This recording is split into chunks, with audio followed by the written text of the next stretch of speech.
Cashflow Diary Podcast, episode 60. Congratulations, you showed up. Give yourself a high five in celebration of your success. Welcome to the Cashflow Diary, where new and experienced investors come to take confident action towards their goals. Your host is a family man, a real estate entrepreneur, investor, coach, and instructor. As a master facilitator of Robert Kiyosaki's Cashflow 101 game, he's inspired many to begin their journey into creating cash flow for themselves and their family. And now, here he is to offer you the tools required to earn the income desired. Your cash flow coach, Jay Massey. All right, you have made it yet again to another episode of the Cashflow Diary Podcast. I am Jay Massey, your host. I'm glad that you are here. Hopefully you are excited. Most importantly, I'm expecting you to want greater productivity. I'm expecting you to want bigger and better results. I'm expecting you to finally figure out what is it going to take to get to the next level, because our guest today has the ability to do that for you. And that's why he's here, because you, I know, want to accomplish more, and I want you to accomplish more. So that's why we're going to have a really, really great show today. Now, for those of you who have joined us for the first time, if you're looking for something to where you can say, Jay, can you give me something to sink my teeth into? How can I get started building cash flow? How do I get my real estate on right now? What can I do? You want to go over to learninvestingnow.com, learninvestingnow.com. Sign up for a complimentary course sitting right there waiting for you so that you have the ability to get started and learn investing now. Now, for some of you, you're like, well, I've already learned. I'm ready. I want to execute. I want my portfolio to grow right now.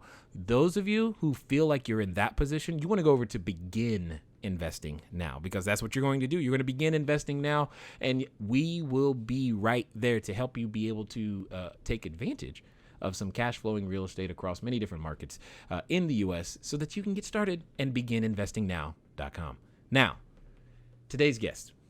He is an internationally known author of the #1 best-selling Work Positive in a Negative World. First of all, you got to love that. Work Positive in a Negative World.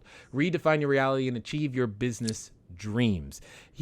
Understand, today's guest has appeared on hundreds, and that's with an S, by the way, hundreds of radio and TV shows across North America in most major markets. He's written over 500 articles that have appeared on Wall Street Journal, MSNBC, CNBC, Dallas Morning News, Sacramento Bee, Entrepreneur.com, Yahoo Finance, Singapore, and countless other websites. His blog is read in over 50 countries, and he's going to invest some time here with you and I today so that we can increase sales with greater productivity, so that we can leave the office earlier to do what we love, specifically with our family and friends. Help me welcome Dr. Joey Faucette. You there? Yeah! I know, kind of funny, right? It's like there's no puppet show. Yeah, I know, right? It's not recorded in front of a live audience. There's no clapping sound. We need a clapping sound. I know. Well, we can interject some sound effects right there. I'm sure the guys can do that. Yeah, that would be pretty funny. That would be pretty funny. Thank you, sir, for investing some time here with the Cashflow Diary. I am excited that you're here. Oh, man. What a pleasure for me, Jay. I've heard so many great things about you, and I find you so charming and intelligent. I'm absolutely delighted to be here today. It's a great day to work positive with you. Right. Work positive in a negative world. You got to share with me. How did you even come up with such an amazing title? Because it's obvious once you read it, you're like, yeah. But where did that inspiration come from? Well, let's see. That's a great question. I'm not sure. I'm not sure I remember it exactly. Well, first of all, nothing's original to me. I mean, I'm simply here to recreate and share and tell a message that's an eternal truth, an old message. So I really don't know. I know that one guy and I were sitting around. In fact, he was my web designer at one time. We were sitting around and we were just talking about, okay, what is it that you do? And I'm a highly creative person, but I'm also very extroverted, so I enjoy talking things out. And it's kind of like baloney. We throw it up against the wall and see what sticks. And some of it does, some of it doesn't. So we just hit on this work positive theme. And it's and by the way, like so many things, as you teach in your courses, I'm sure, once you get started and become successful, then more opportunities come to you. So while work positive in a negative world, um, is certainly an opportunity for me to help business people to redefine their reality and achieve their business dreams. I'm working with an educational consultant to do Teach Positive to help educators in K-12 schools to teach these same five core practices to children and really to increase learning with greater teacher and leader effectiveness. And then I just all sorts of things. So it's an amazing thing. But I wish I could remember that moment. I should be able to say, well, on January 23rd, you know, I got nothing, man. I just remember. I remember sitting with Dave and we were batting stuff around. But I think the real genius, of course, the marketing is in the title. The subtitle is where you get the meat. So I think the real genius is in redefine your reality and achieve your business dreams because that's what this whole work positive process is about, is redefining your reality. Rather than letting people in the negative world determine Mm. your outcomes and your results, you redefine your reality. It's not that negativity is not out there. I mean, it's everywhere. It's Pollyanna at best, stupid at worst to assume that there's nothing negative out there. It's just how do you deal with that, and do you let these purveyors of negativity determine your reality, or do you go out there, define it for yourself, and then achieve your business dreams? I mean, just like you started your business, your real estate investing business, in what most people would say is the crappiest market we've had since the Great Depression, you know? I mean, what kind of sense did that make? People are telling you, don't buy anything, you can't get credit. You went out there and did amazing things when nobody could get any money. So you got to redefine that reality, right? Yeah, I agree. It is a core function for being able to even take that first step because, we grow up a certain way, we're programmed a certain way, but the good news is we can be reprogrammed.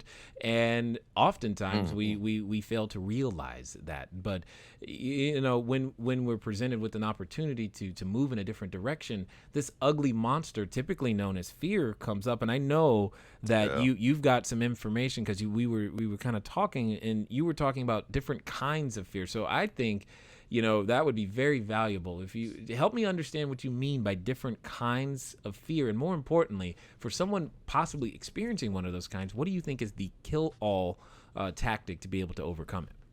Oh man, we're all looking for that silver bullet, that magic pill to take, aren't we? Absolutely, for Yeah. $29.95 with shipping and handling, please.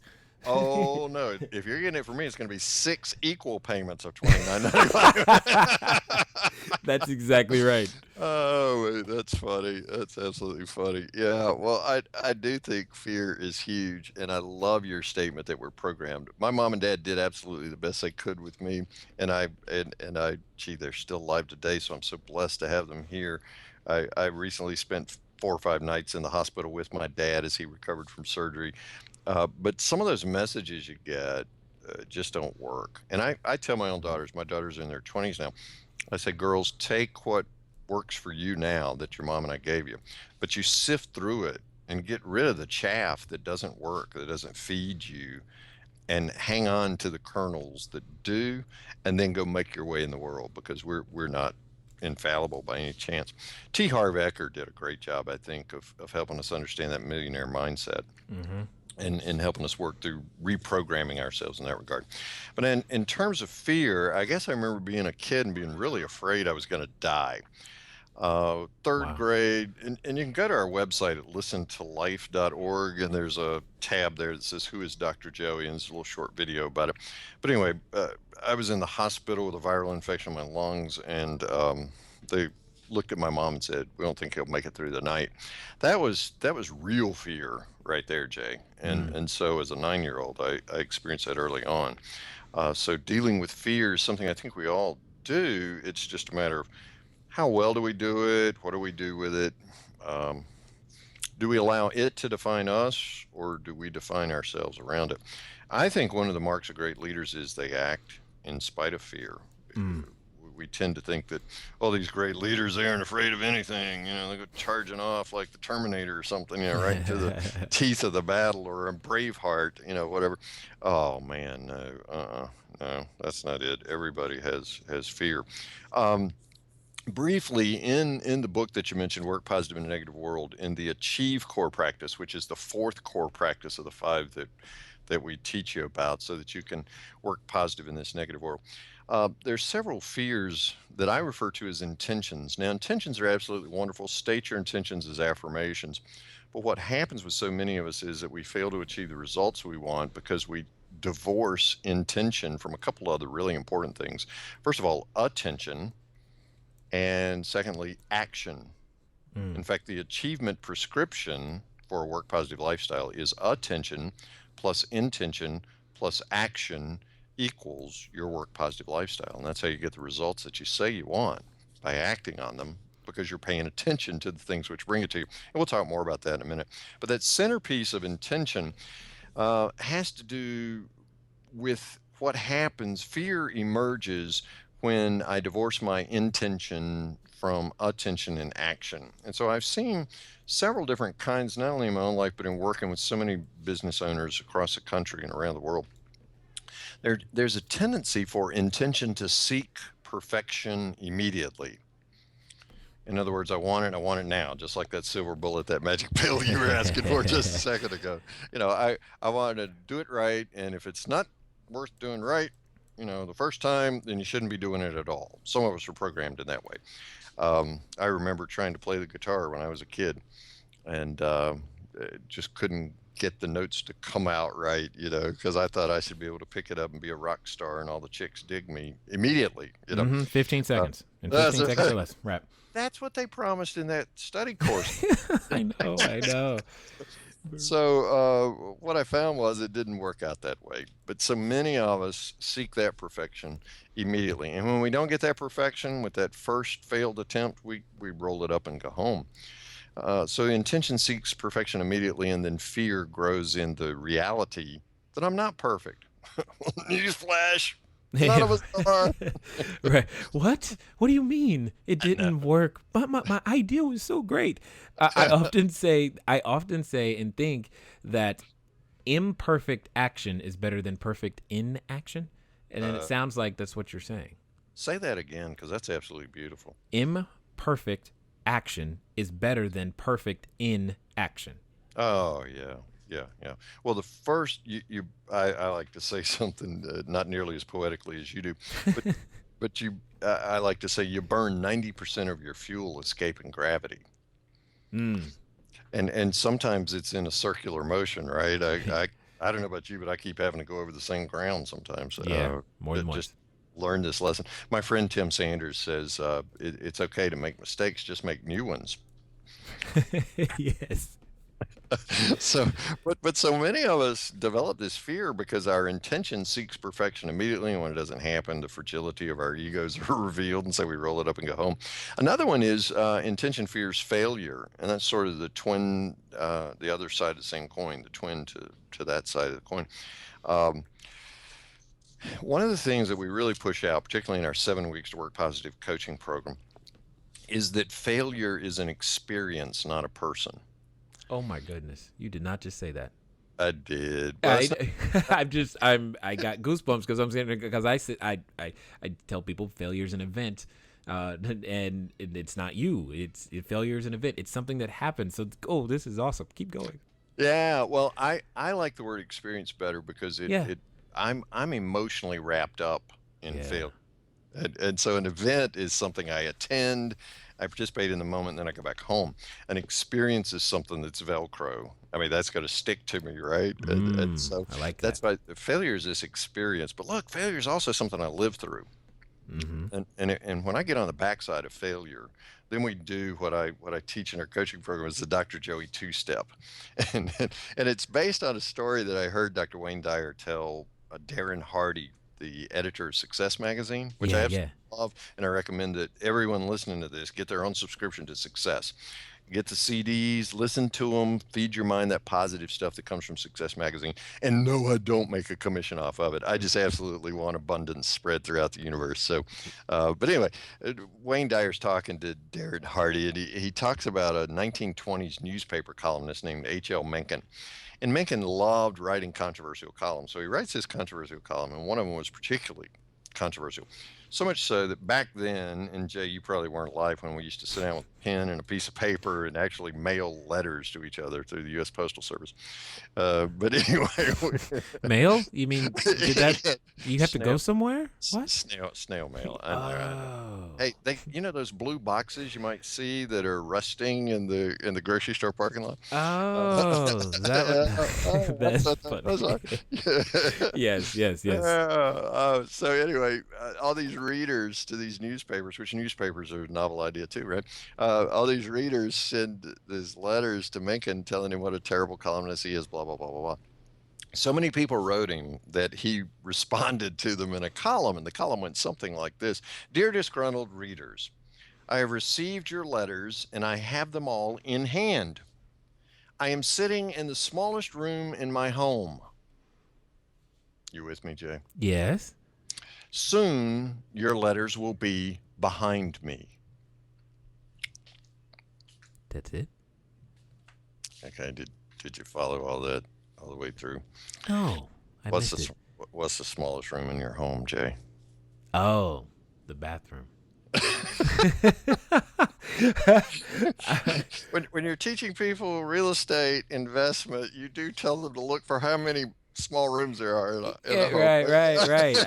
I never put it. I'm learning. I'm putting it all together. See, Uh, guys, right there. I tell you all the time, you can't learn and look good simultaneously. It's impossible to do those two things. You just witnessed me learning right there. So I did not look good. well, Okay. the beautiful thing about you, Jay, is you don't fear failure, and I love that. Nope. It's through failure that success is built on failure, in my opinion. Totally, totally. So the Dr. Joey two-step comes right out of that story that Dyer told to Darren Hardy, and here it is. Step one: grab the handle.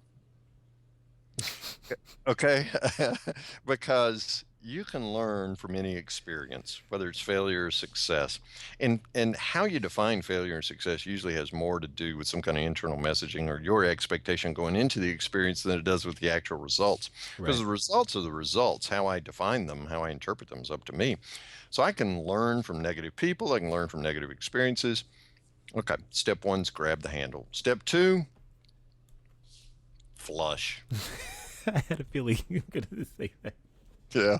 Step two, what's really cool is when 500 people all say it with me. Flush! Yeah. I was like, I think I know what step 2 is. Grab the handle and flush. I love it. That's right. Well, what are we flushing? We're flushing the negative emotions that arise, the disappointment, the negativity, perhaps that sense of failure, that I'm a failure rather than the experience was a failure.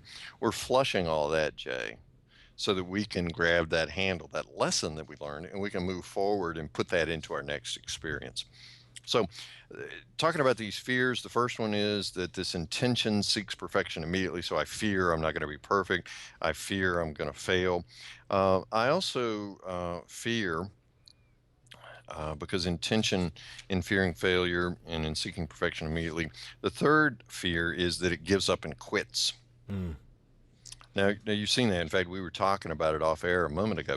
You'll see somebody come up to you to ask a question, and then the next time you see them, they ask you basically the same question. Right. That's they gave up, right? Whether it's because of the mental model they brought to the situation, or any number of reasons, but they give up and quit. Now, my favorite story about giving up and quitting is, of course, the Comstock Lode, which you're in California, and you know all about that, I'm sure. That this guy sold, lived on the East Coast, sold everything he had, moved out in the great gold rush in this country, manifest destiny, right? And he goes out and he's digging in the ground, and it's supposed to be all this gold there, and he goes bankrupt, decides to go bankrupt. He just gives up and quits. Another guy comes in, buys all the equipment and the land for pennies on the dollar, digs in the same exact hole 3 more feet, and strikes the largest gold vein in the history of the California gold rush. How do you know when to quit? I don't. I just keep going.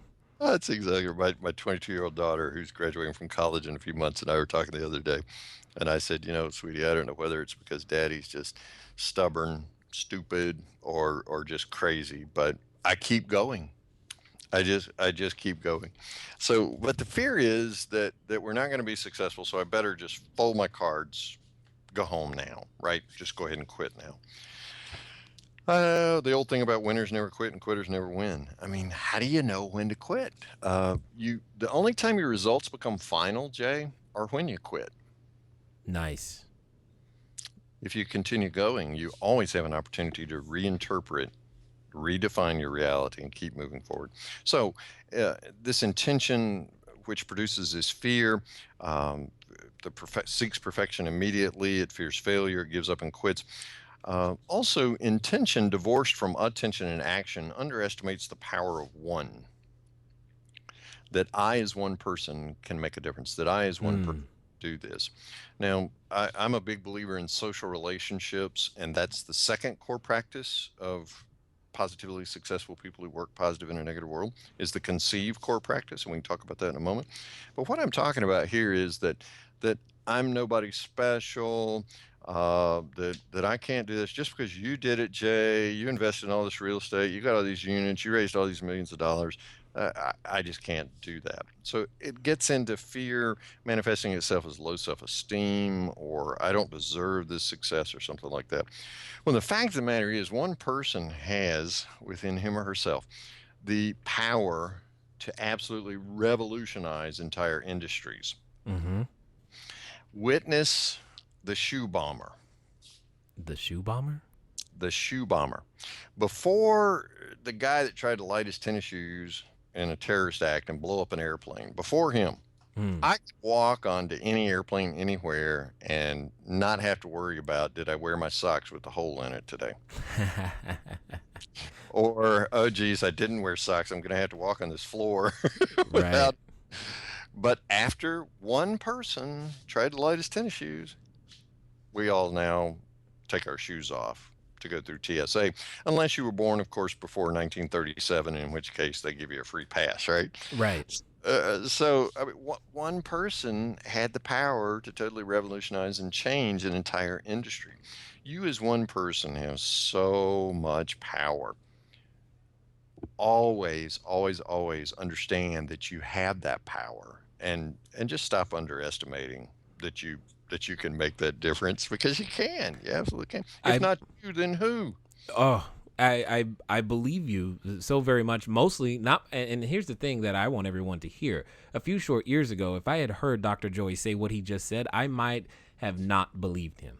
I know today I believe him through and through simply because this has been an example. Our life, everything that we've experienced has been a continual progression towards that same very realization in various different ways. I mean, even this show is a manifestation of that because I'm like, who's going to want to listen? I've got nothing to say, but you guys continually prove me wrong because you keep showing up and you keep inviting friends and you keep leaving reviews. You keep going. I'm like, wow, this is cool. So let's keep doing this. And Mm, what I find that is interesting in what you just said is that we oftentimes, I know for me this was the case until my back was against the wall, until I could see no other way. I wasn't able to put enough attention on my intention and actually take that action. mm. Why is that the case? Why do we have to wait until stuff gets so hard? Certainly hope you are enjoying this particular episode. I know that you can hear it in my voice. It's just so awesome to be able to meet so many different entrepreneurs from all over the place. And, well, yes, it's fun to bring them to you. Now, many of you know that we have not done a cash flow question because we are waiting for the book to come out. The book is almost here. You're like, what book? Oh my gosh, it's the cash flow diary. The book is here, at least the digital copy. You can go over to cashflowdiary.com/book, cashflowdiary.com/book to be able to get that. Or if you're at your phone right now, we have a text line. You can go to 949-682-3565, text the word book, and we'll send you the link and information necessary so that you can get your own digital copy. Digital copies are available now. It is awesome, guys, to have this finally coming together. If you still want the autograph copy, those of you ordering direct from our website will be getting autograph copies. If you want those, feel free to go over to cashflowdiary.com/book as well. I'm excited. I want to get you back to this interview, but one more quick little thing. if some of you, depending on when you're listening to this, you occasionally you send in emails. Hey, when is the next live event? When's the next live event? I'm actually headed up to the Sacramento area. If you are up there and you'll want to hang out, let me know. We will be up there. It's a 2-day event, I believe, that I'll be doing. I'll actually be playing the cash flow board game, so it'll be awesome to be up there in that area making that happen. Anyway, let's get you back to the interview. Dr. Norman Vincent Peale said, opportunity lies within the seeds of adversity. And I think that speaks directly to what you're talking about. There's something, there's something about us that just causes us to, and this could be a whole spiritual conversation here, but there's something within us that causes us to exhaust all our possibilities that we can control and manipulate or even influence before we'll listen to someone, whether you want to call it higher power or God, or somebody else like you or me. We simply choose to exhaust all our possibilities. Now me today, from where I am, if I'm the smartest person in the room, I'm changing that's a problem. rooms. Yeah. Very, very quickly. Because I can't stay there, man. I've got to move. I got to get in another room because there's somebody I can grab the handle from. It's something I've got to learn here. So I think the 4 deadliest words in the English language are, I already know that. Yes, agreed.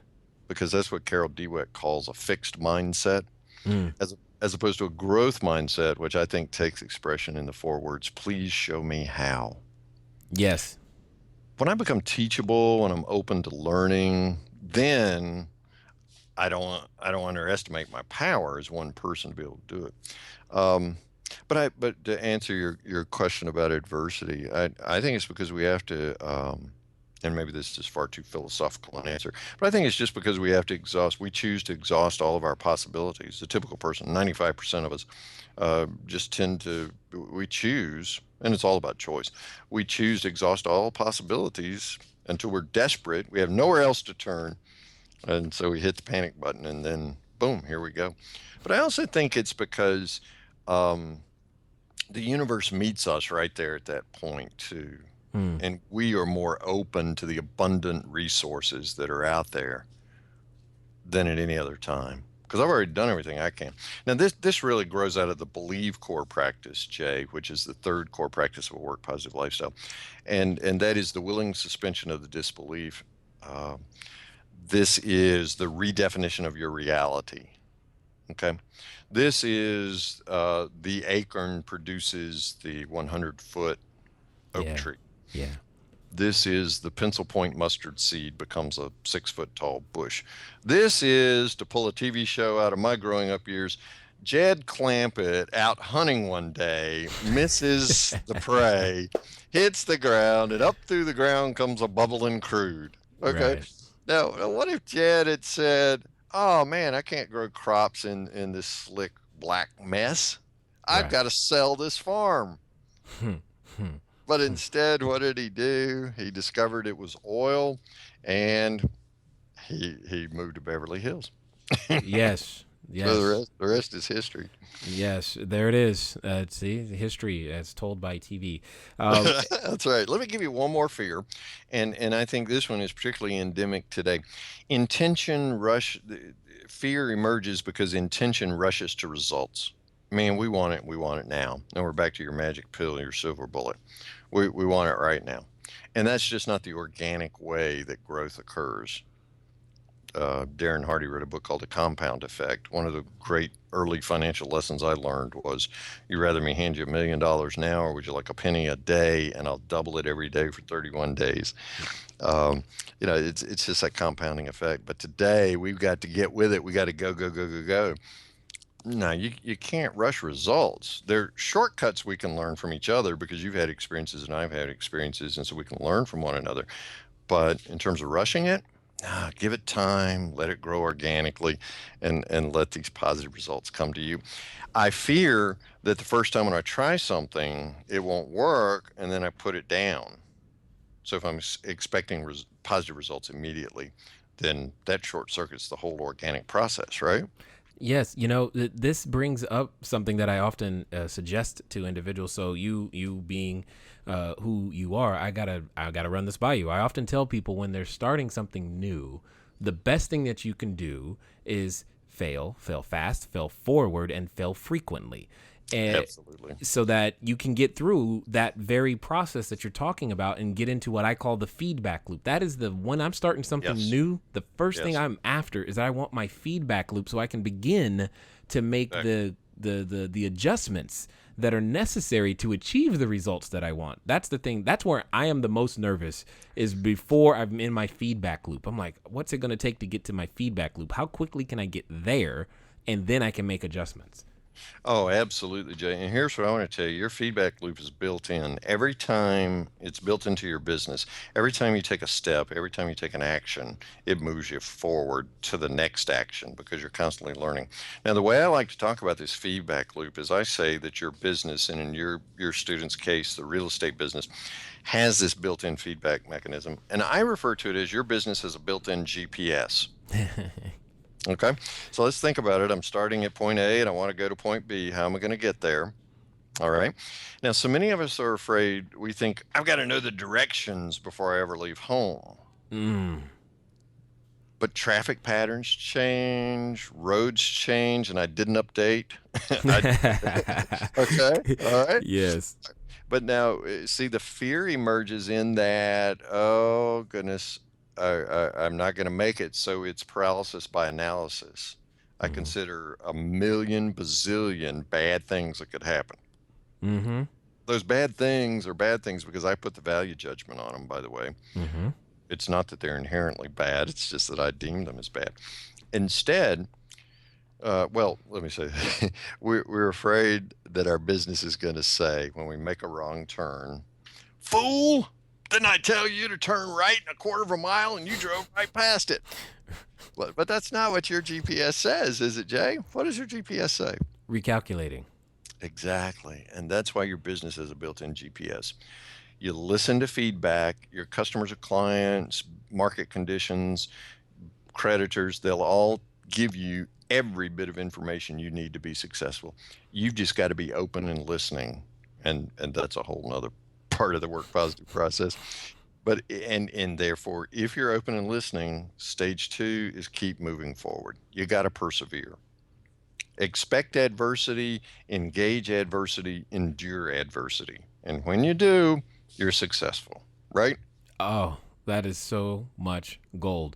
And if you haven't gotten the idea yet, but you probably should go pick up that book. Work positive in a negative world, redefine your reality and achieve your business dreams because clearly Dr. Joy has more to share with us than we can even cover in this one episode.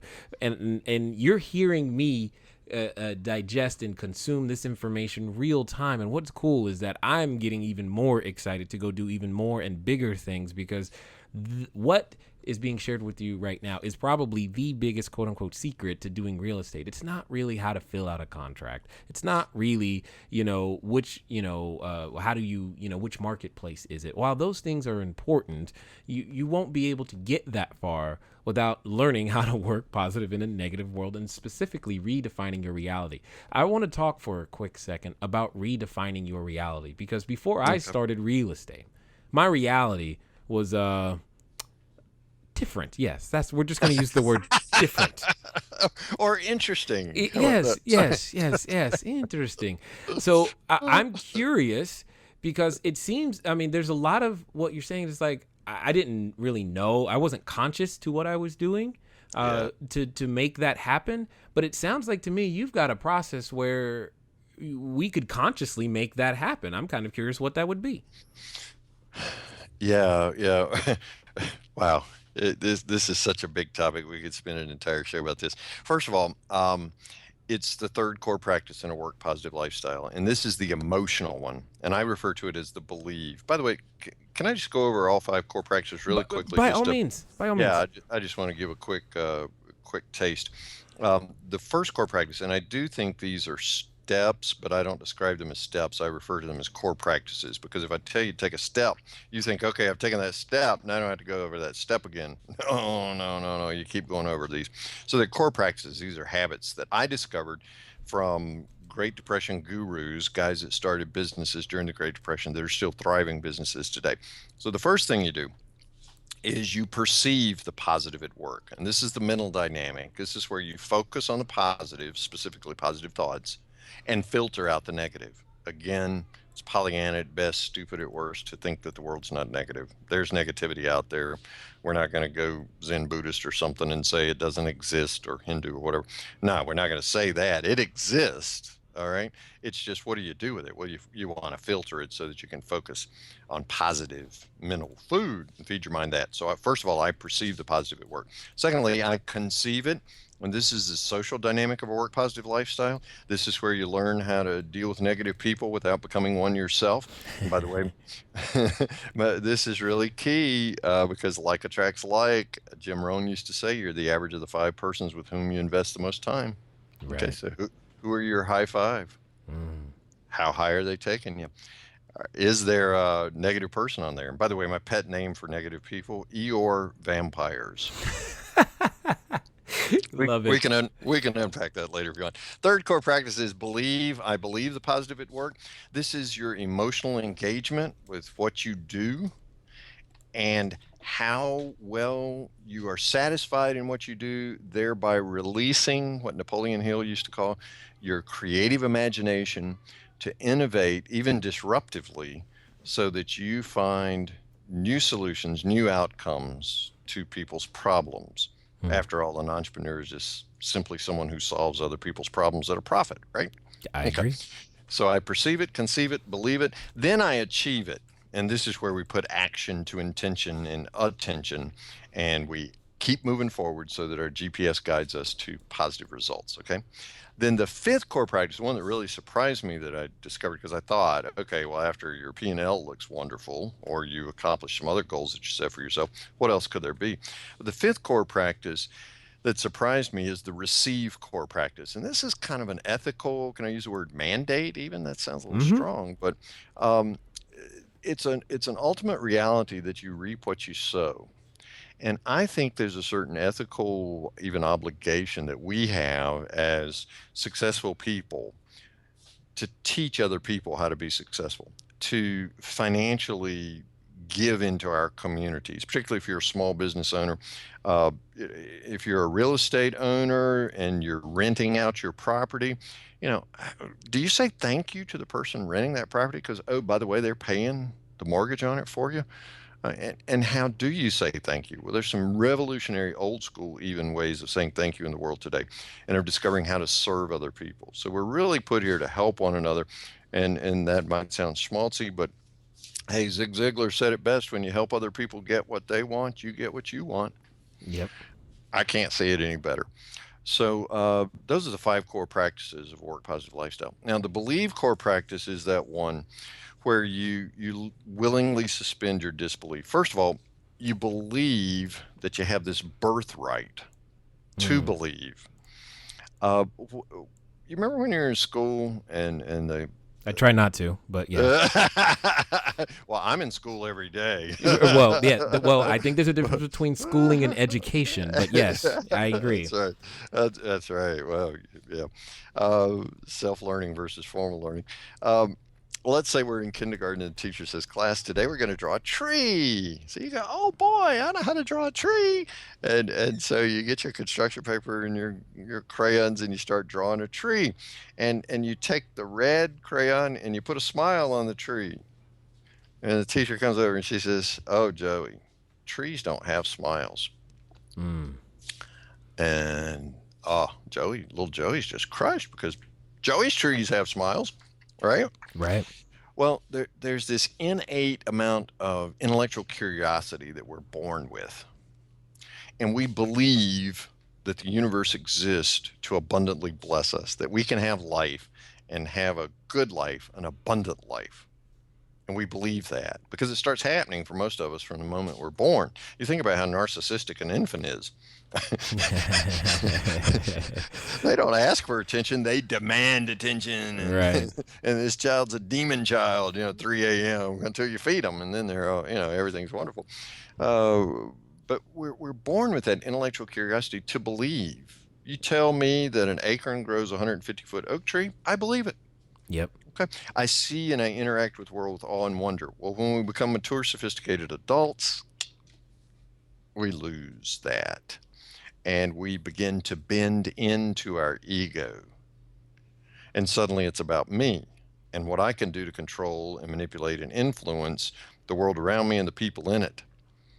So it's not about this abundant life that I want to embrace and go out and discover in this adventure called life. It's about me and what I can do. Yeah. And it's a totally different orientation. Now, when we suspend that, when we bend away from our egos, then we begin to imagine.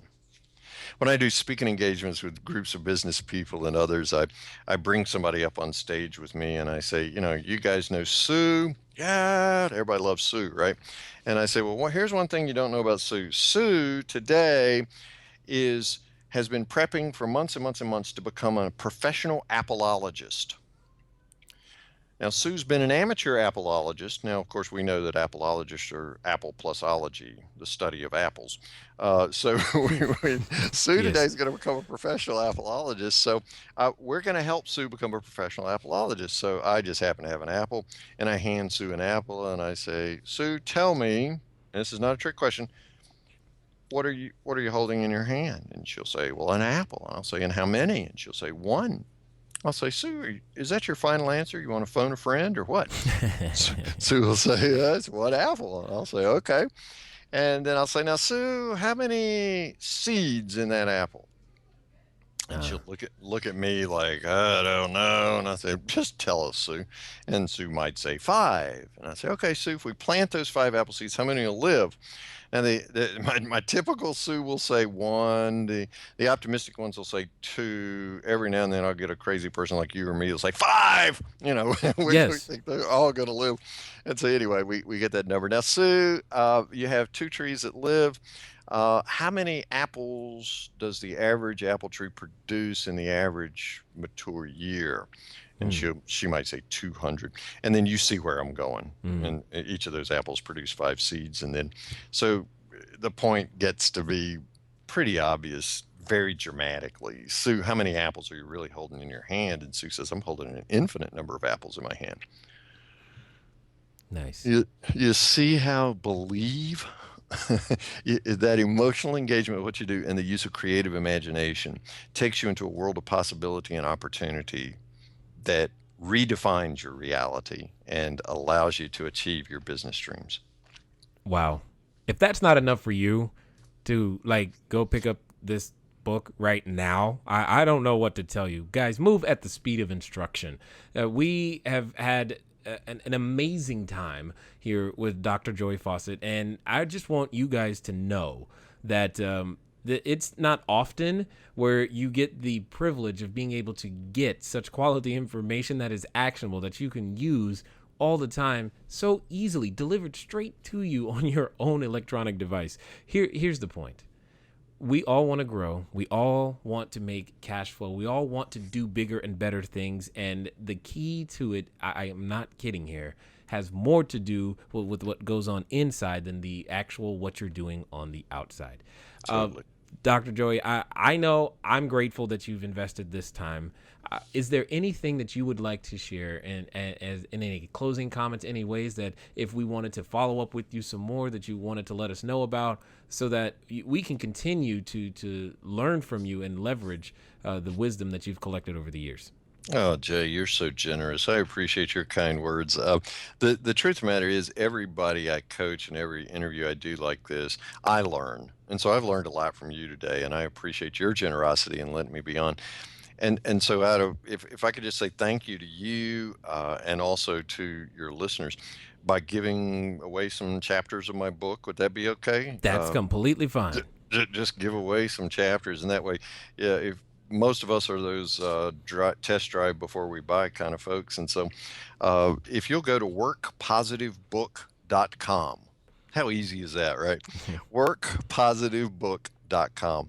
You'll find an opportunity there to get 3 free chapters. And that's just my gift to you. If you want to know more, also got something else free for you. We've got a webinar video on our website. You're going to love this website title, listentolife.org. Nice. Listen to, that's T-O, life, Life.org. And you'll come right there onto our homepage and you'll see an opportunity to experience even more information about the work positive lifestyle that you can have. And also there's an opportunity there for you to get unlimited email coaching from me so that we can get in a relationship. I think the greatest economic development plan for our country right now lies somewhere in this conversation today as we begin to discover how to work positive and create cash flow. And that way we can help each other to achieve our dreams. Agreed. And again, thank you so very, very much for investing the time here. Anytime you want to come back, you are more than welcome, because this was, I know that someone listening right now heard exactly what she or he needed to hear to be able to take action. And I appreciate all that you have done to make sure that more individuals can go out there and get stuff done. Because as many have heard me say before, I believe the U.S., I believe the world in many ways is going to be healed one entrepreneur at a time. Oh, I concur wholeheartedly. And again, you're so kind. I appreciate the gift of your time and trusting your listeners with me today. I'm very humbled by that. Thank you. You're welcome very much. Now, everyone, you know what it's time for. It's time for you to go out there and actually act. You've heard some good information. Ask yourself, what are 1, 2, 3, 4 things that you can do today that say, hey, I'm changing. Hey, I'm going in a different direction. Hey, I'm going to begin to create cash flow right now. What is that intention that you can put attention on and then follow it up with action? And I do mean today, move in the speed of instruction, most importantly, now o'clock. I am glad that you've taken the time to listen one more time, and I will see all of you again. Until next time. Thank you for investing your time with Jay Massey and the Cash Flow Diary. When you have a moment, please visit iTunes and leave a positive comment about the show. And go now to our website, cashflowdiary.com, to take advantage of our free business building course, Cash Flow Foundation. Gain the knowledge, understanding, and skill that will teach you how to never need a job again. Until next time.